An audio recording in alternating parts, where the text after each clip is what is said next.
In this video, I'm going to show you how to make a chair pad or a rug braided by using simple knitting spools, also known as, as Knitting Nancy's, spool knitters. There are many, many names for them. They look like this. These are two large ones that are also referred to as corkers. And this one is about 6 inches tall, and I'm using bulky weight yarn with this one, and this one is about 4 inches tall, made of wood, and I'm also going to use bulky yarn on this one. Now I've already knit one strand that's about 3 feet long, and I will be using the rest of this yarn and this other bulky weight yarn. This is a homespun and a worsted weight mixed together. I think all of these are wool blends, so this will end up being a wool blend chair pad. I have another video that describes how you start your work on a spool knitter or on a knitting doll, and this one I had just started not too long ago, and I have a weight attached to that one to keep the work down. Keep it going, moving down through the knitter more easily. So now what I'm going to do is set up the wooden one with this wool. And the first thing I will do is I will just hold the yarn across the top of the knitter, and then I will use a crochet hook to come up through the knitter and pull the yarn down through. Normally I would be holding this, but I'm holding the camera, so I have it lying down, and you simply pull the yarn down through the knitter like that with a crochet hook, and then continue to pull the yarn down until you have at least 3 or 4 inches for a tail that is already through the knitter. And now what I need to do is, I guess it could be called casting on. And to do that, you wrap the yarn around the pegs on the knitter so that each is going counterclockwise. I'm sorry, it's actually clockwise. I started to do it backwards there. So come up, go around this way, and do that around all the pegs of the knitter.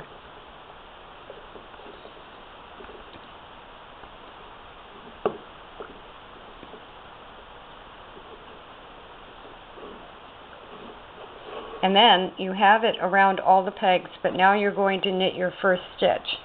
And to do that, this is considered your working yarn, your strand that is loose. Let me do this again. So that's what you're looking at. You've got it wrapped around each peg, and you have your working yarn about lying above the loop on the first peg, and you very simply use a loom hook, which is right there, to pick it's 2 strands here because I've combined 2 strands, but you pick the loop up from the bottom and over the top of the working yarn, and that's your first stitch. Now I've done 2 stitches. I'll do the 3rd stitch. And again, I've got this lying down, so I don't know if it'll stay still for me. Pick this up, go over the working yarn, and it won't stay still for me. So now you can see how you actually make the stitches. Now if you want, you can tie a weight to the bottom of this, like I have on the other one, any kind of household item that'll keep the yarn down. And you want to make 3 strands that are the same length. In this case, I already made one that's about 3 feet. So I'll be finishing this one and making this one, and I'll end up with 3 strands that are about 3 feet long. I had neglected to say that you just keep working around the knitter like that, moving from the left to the right. continually doing the next stitch, the next stitch, the next stitch, until you have a strand that's 3 feet long. If you are unable to find a large spool knitter like this, I have seen these for sale that run about $18.95. This one that I have came from Canada, but I do think that they're available in the United States as well. This is a vintage toy rug knitter that I was lucky to find. If you can't find one this size, you can make your own this size, made for use with bulky weight yarns. And the directions for that should be on the Lion Brand Yarn website. I have made my own out of Sculpey clay, and the first directions I ever found were on the Lion Brand Yarn website, and they may call it a French knitter. If you do a search on their website, you should be able to find directions for making your own French knitter out of clay. Now, even though a lot of people use knitting dolls or French knitters or spool knitters as kind of a recreational hobby where if you have nothing else to do, you can sit around and do this, they're very functional. And I don't have to, but I would like to get this chair pad done today. I also have about 3 appointments today. So before I go anywhere, I'm going to try and at least get this one done so I have 2 3-foot strands. I'm taking the wooden one and the other bulky yarn with me where I go, and I'm going to try and get that one done so that by the time I come back from my appointments, I should have my 3 strands done. And this is part of what I really like about spool knitting, is if I were knitting a hat or a sweater, I could also take them with me on my appointments, but personally, I'm more likely to lose my place, forget my stitches, need my directions. These are so simple to use that I really can take them anywhere without having to pull out the directions or look it up on my iPad or my Kindle. So I am hoping that this afternoon after my appointments, I will have 3 3-foot strands done. It's about 9 o'clock in the morning now. I should be back from my appointment around 3. So I'm going to keep doing my other stuff that I normally have to do every day, and I'm going to fit these in as I can, and we'll see if I can get the braids made for a chair pad in a few hours. Here's something you might want to have in addition to the regular tools of a hook and a crochet hook and a tapestry needle. This is a bag. I have 2 of them, and I forget who makes them, and they're not marked, but it's basically a drawstring nylon bag that has a loop on the inside for your yarn to come up through, and it's to take your knitting with you. So today, as I do things, I will be putting this in there. It's got a long enough shoulder strap. I'm going to throw it over my shoulder. I can even fit this in there, and I can take it all with me. Yes, they do go together. I've been standing here waiting for a quiche to be ready, and while I've been standing here, I've been knitting. I'm off for an errand, and as you can see, my portable knitting bag fits right into a bigger bag that I need to take with me. You really can take a spool knitter anywhere. Now, believe it or not, one place that you can do spool knitting is as you're walking somewhere. I'm on my way to a store, and I'm walking, and it happens to be a beautiful day out today, as you can see. Isn't that pretty? This is New England. Great place to live. And people today use headphones and MP3 players and all kinds of things to keep them busy as they walk. One time when I was walking to the doctor's, I knit a sock. You have to be careful to watch out for traffic, but especially if you have a few minutes of a walk ahead of you and you want to get something done, you can just spool knit. Sometimes it's hard to cross a road when you're walking somewhere. And this is part of when you have to be careful if you're knitting and walking. You have to make sure you're checking traffic both ways, even if people stop to look at you, because you look a little strange because you're knitting as you walk. Have a knitter will travel. I made it across that street pretty easily, but you know what? Several of the cars that were going by that I had to wait for, people were talking on the phone, and they think I'm strange. And here's another place that you can sit and spool knit.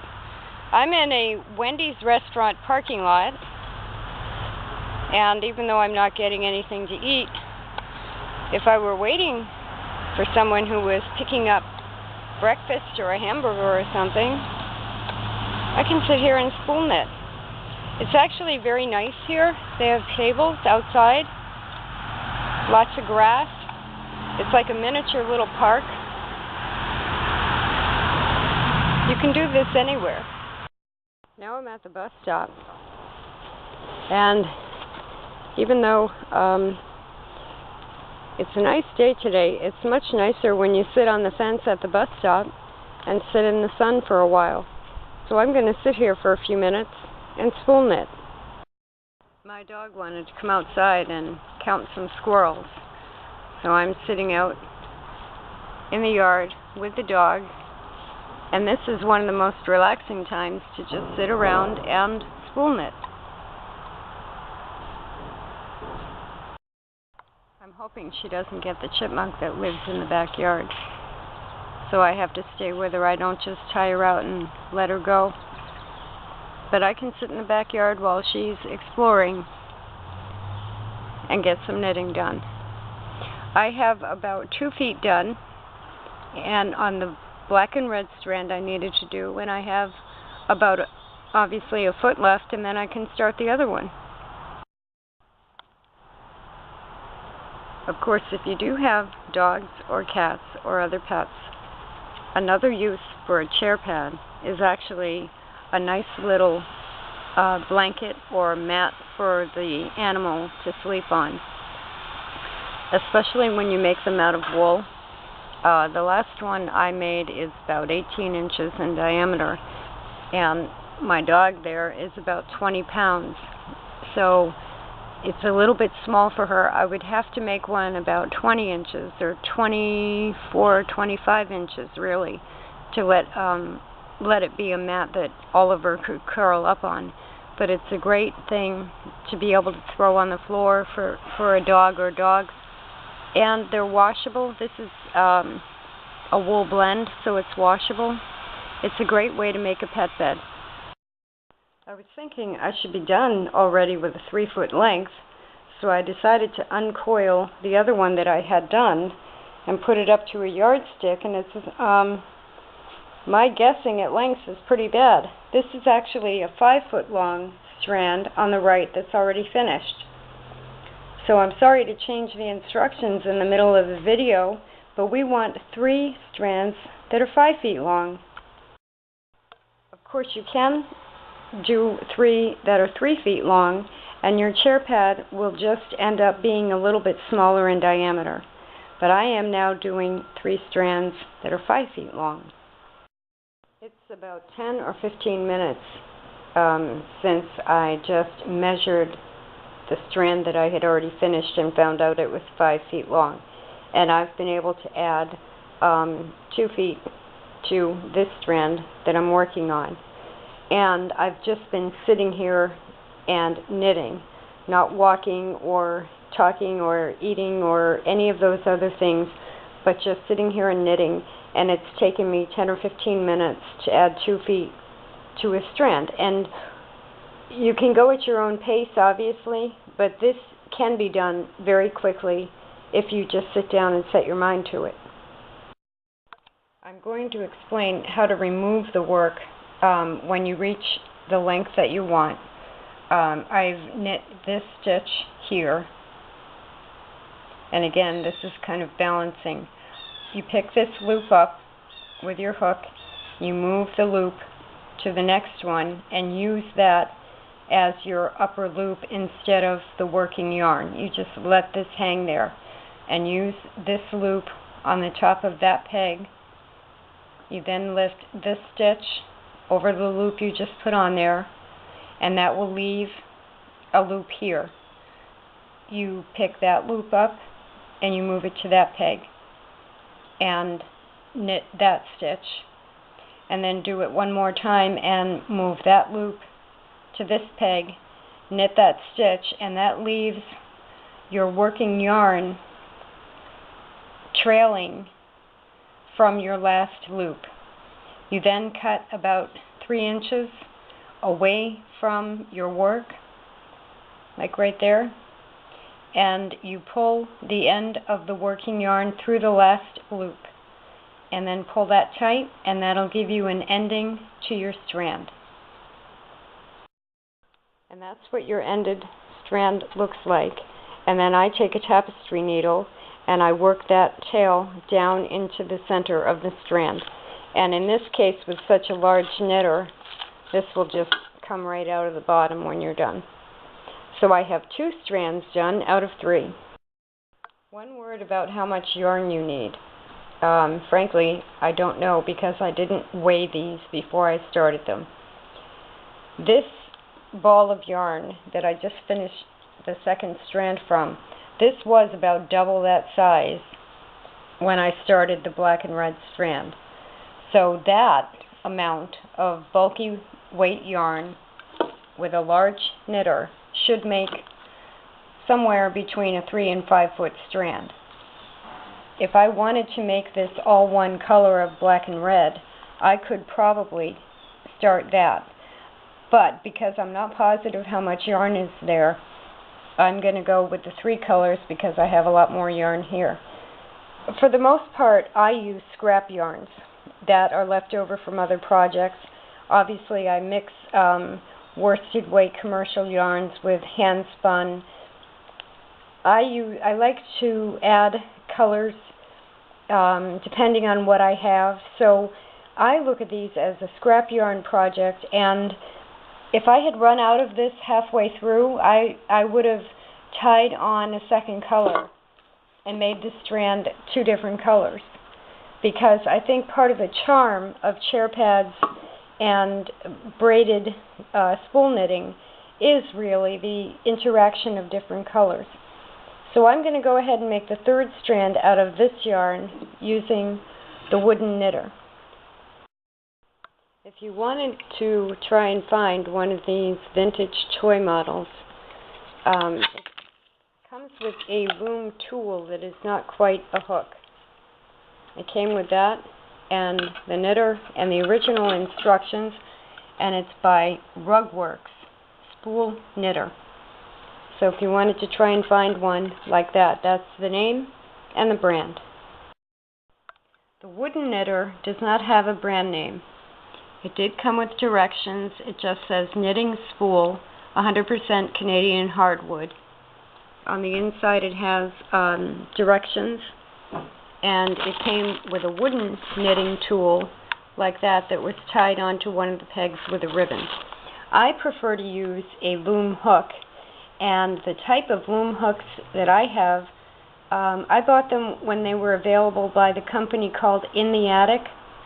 In the Attic used to make flexible round knitting looms, and I did have those, but they had wonderful loom hooks that are actually padded dental hooks, and I like them the best out of all the loom hooks I've seen.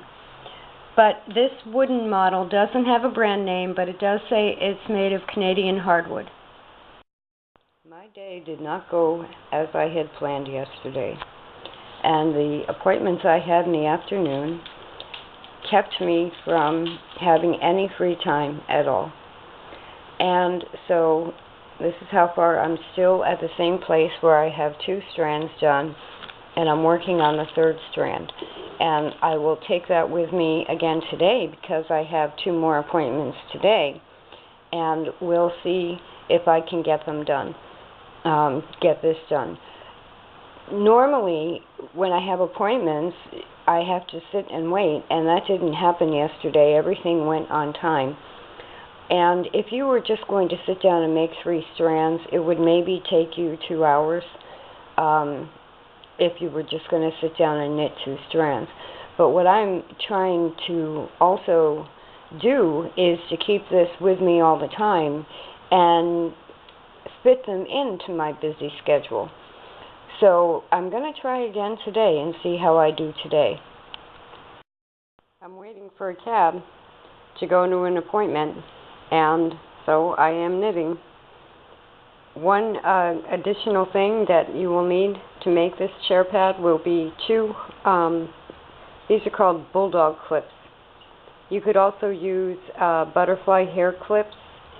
There are several things you could use, but what you're going to need to do is put all 3 braids into one of these at one end.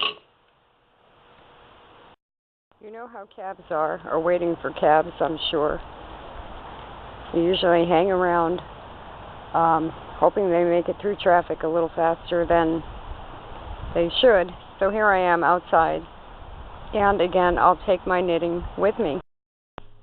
I'm in a doctor's appointment, waiting now.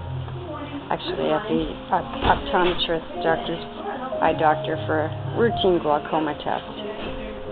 And I have a few minutes to wait, so this is a perfect time. The thing you want to do when you're knitting on the go is to try to keep your rhythm up. I have about 2 feet knit, and I want to get 5 feet knit quickly, so I'm working quickly. And if people look at you and think you're a little odd, it's not that strange. Now I'm waiting for the doctor, and this again is a perfect time to get this done. I've almost gotten a foot done just being here, so I can work quickly wherever I am. As I had said, I'm at an eye doctor's, and this is a routine exam follow-up test. But you know, if you have children with illnesses that have to go for a test or chemotherapy, or the elderly, that there's a woman out in the waiting room who is nervous about being here for the first time. She's elderly and may have to get glasses. This is a great way to work off any anxiety or nervousness if you're at any kind of an appointment.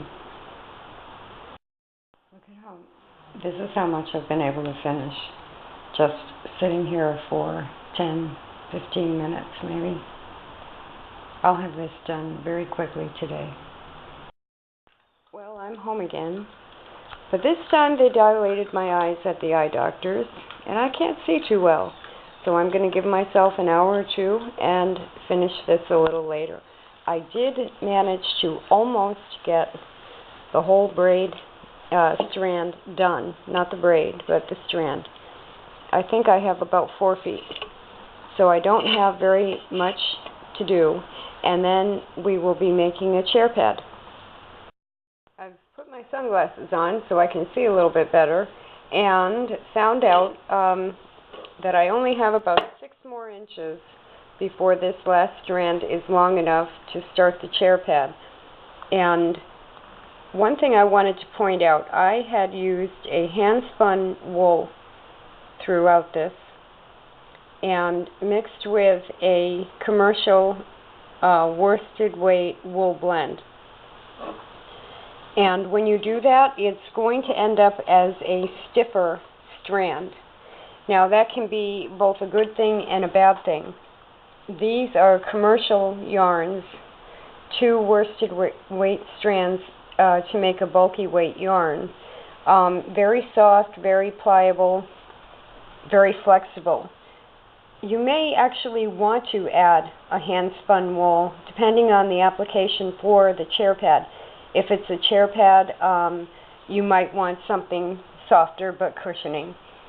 If it's a rug, you might want to use hand-spun or more of a primitive wool yarn, because it adds some body and some stiffness to it. So this will end up being fairly balanced with 2 strands that are commercial yarn and one that is both commercial and hand spun.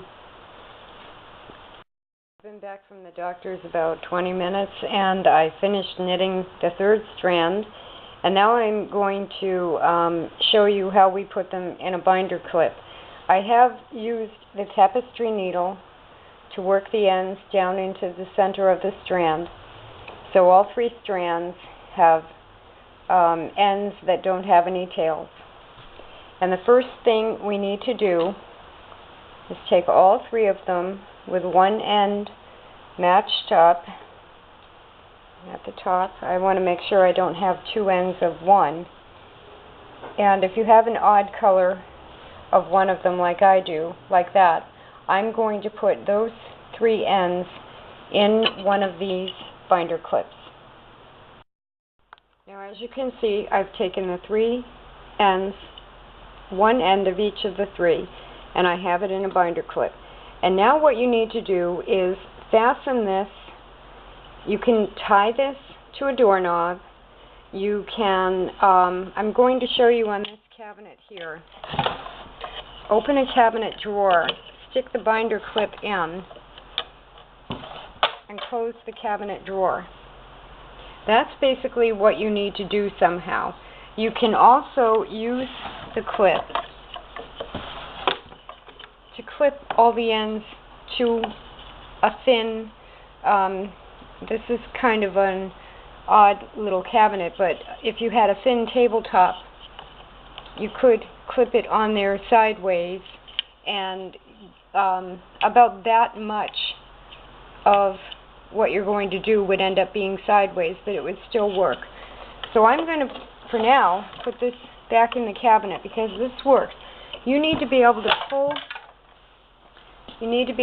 on it like this, because what you're going to do is very quickly braid all three of them. And probably everyone realizes how to braid, but you take one and go over the center from the right to the left, then you take the left to the right in the center, the right over. You just keep grabbing the one on the left and put it in the center to braid.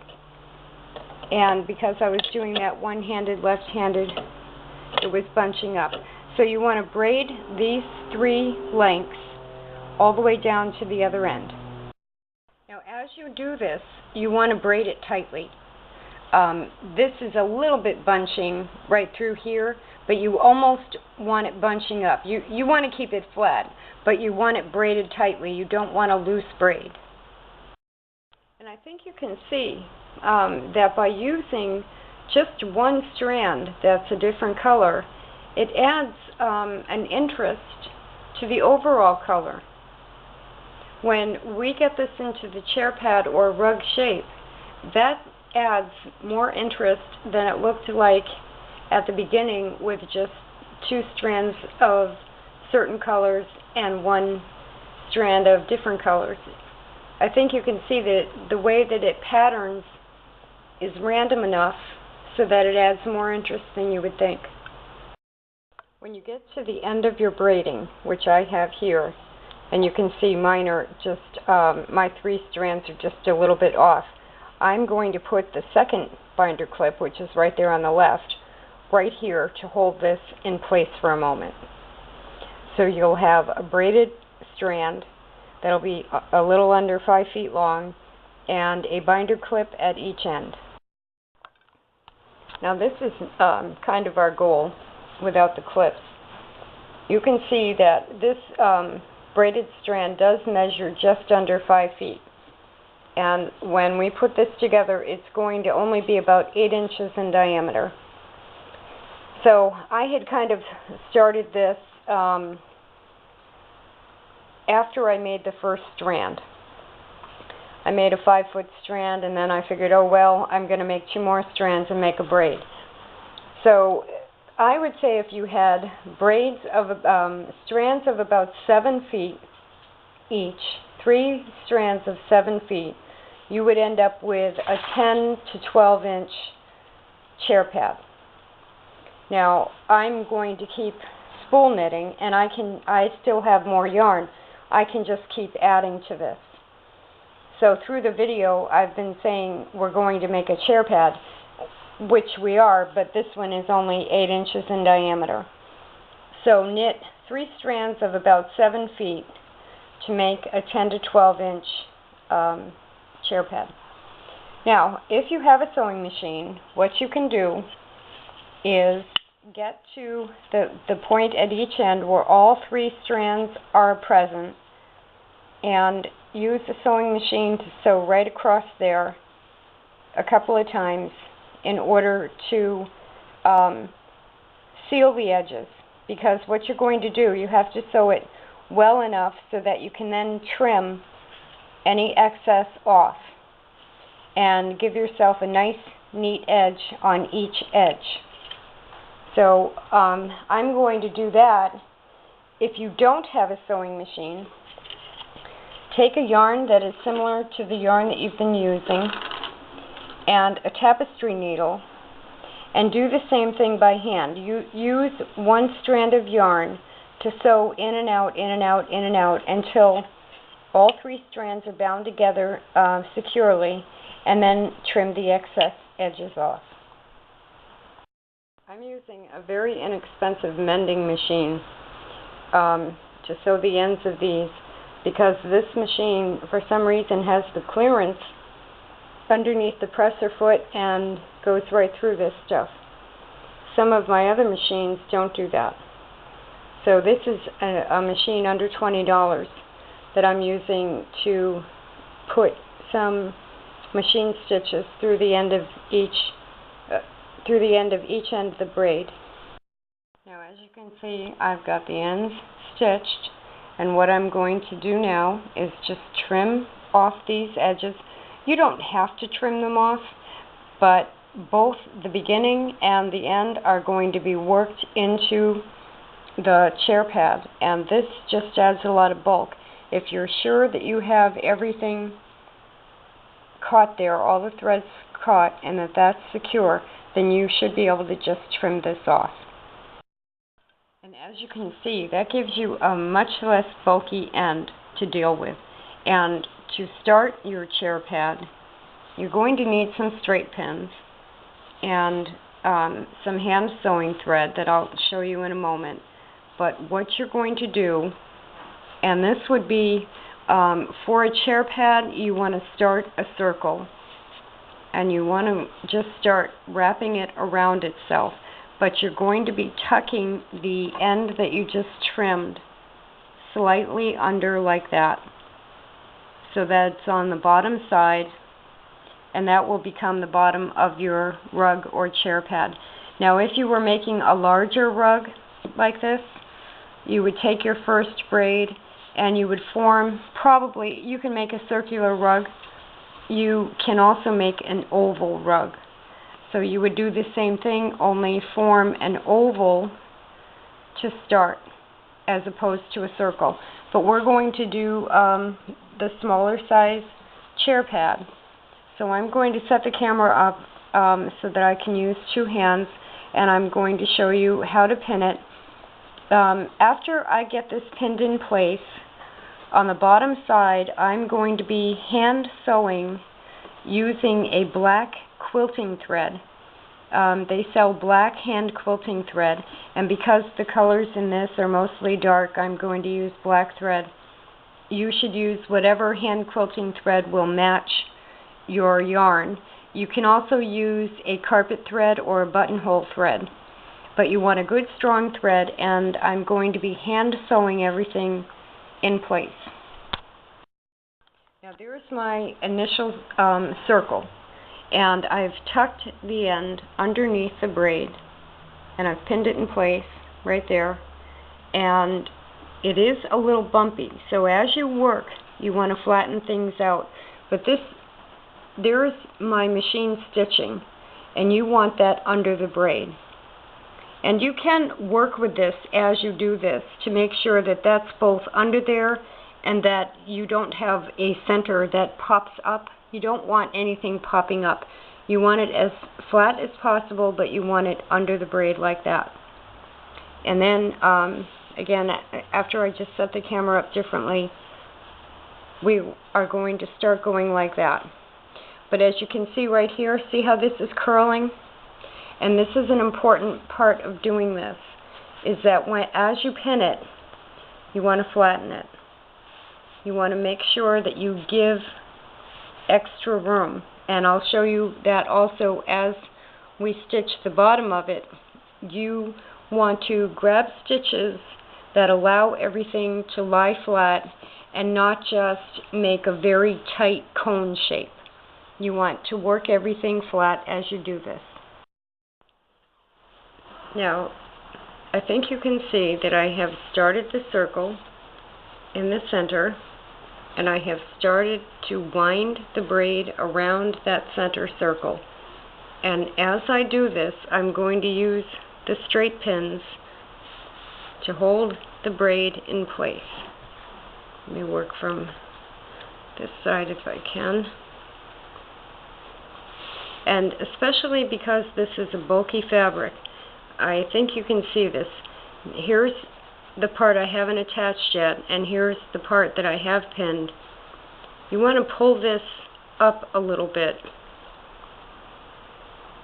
And what that does is push the center portion in a little bit closer.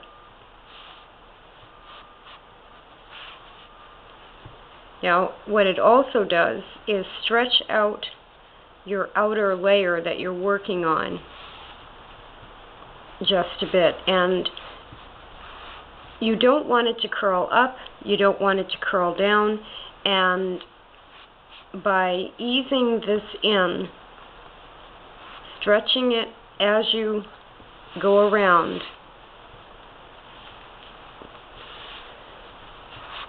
you're less likely to have a curve. Now in the center here, where I wasn't really able to do that, it is lifting up a little bit. So this is actually, even with the stretching and the pinning, it's going to end up just under about 8 inches in diameter. So you can see, and I hadn't done this in a while, made an actual chair pad. I do that type of knitting all the time, but I hadn't made a chair pad. You can see that even though I have 5 feet of braid here, or just under 5 feet, this takes a lot of yarn to make a pad this way. But it's a thick, comfortable pad for a chair, and if you're making a rug, it's a very thick rug.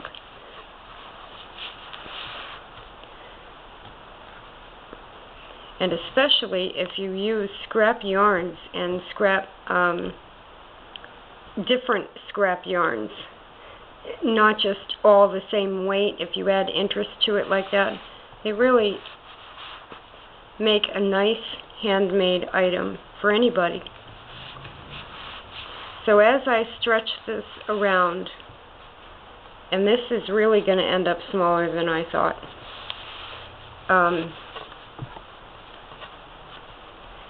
and I've got it pinned every couple of inches. And when I get to the end, what I'm going to do is take this end and just tuck it under like that.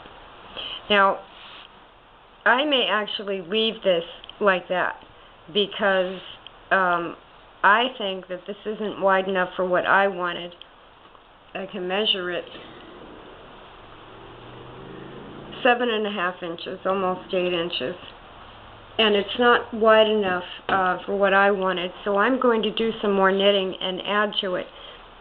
And when I add to it, I'll bring a new braid from under here, going the same direction my finger is, and this end of the braid will go under there. So you'll end up with a little bit of a lump there. Now see what this looks like it's going to do if I were going to sew this right now?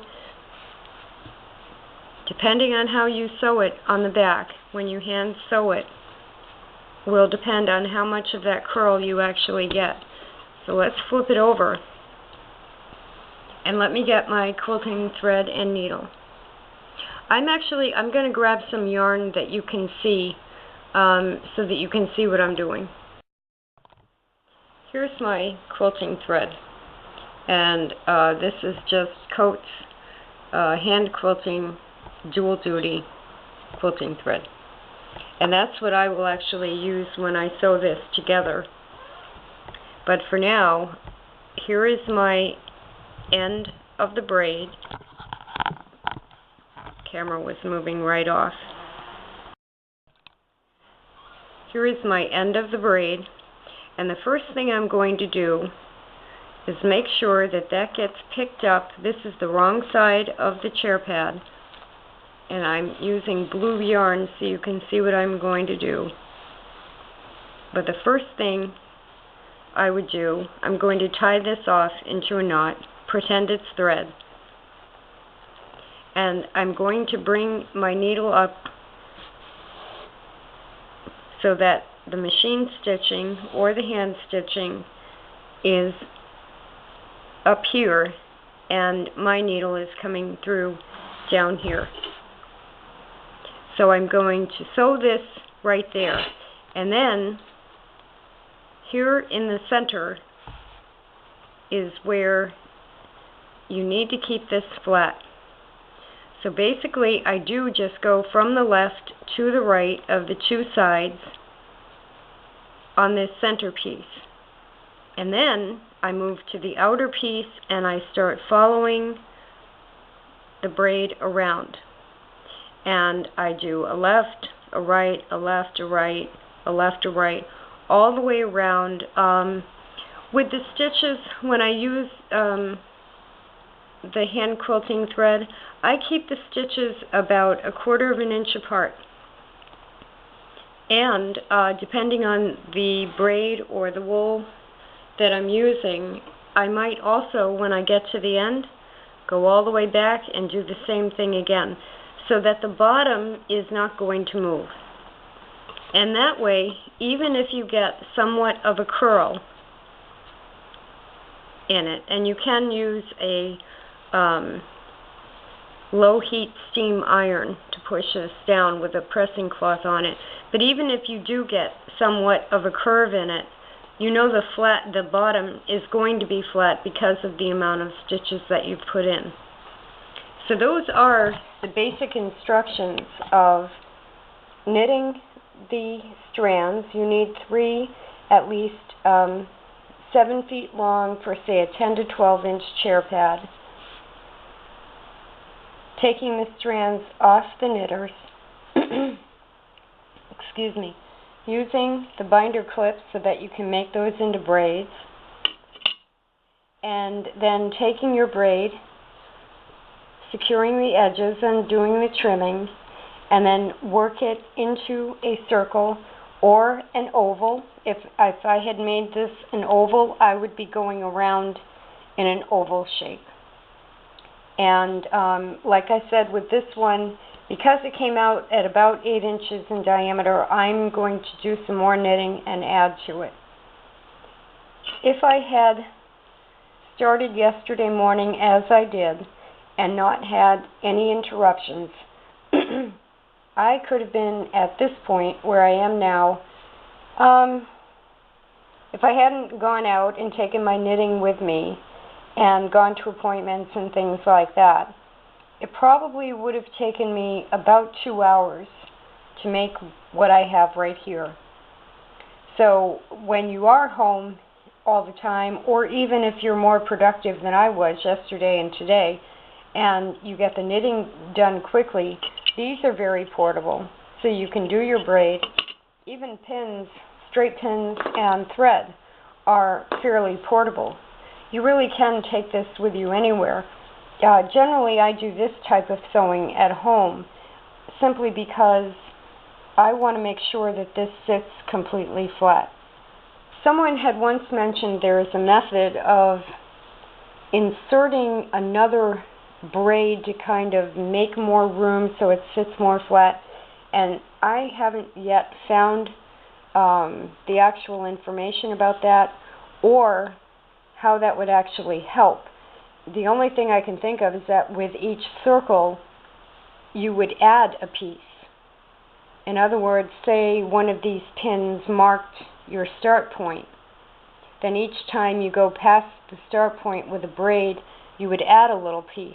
But to me, that's a lot of extra seaming and sewing that may not improve the overall look of the chair pad or rug.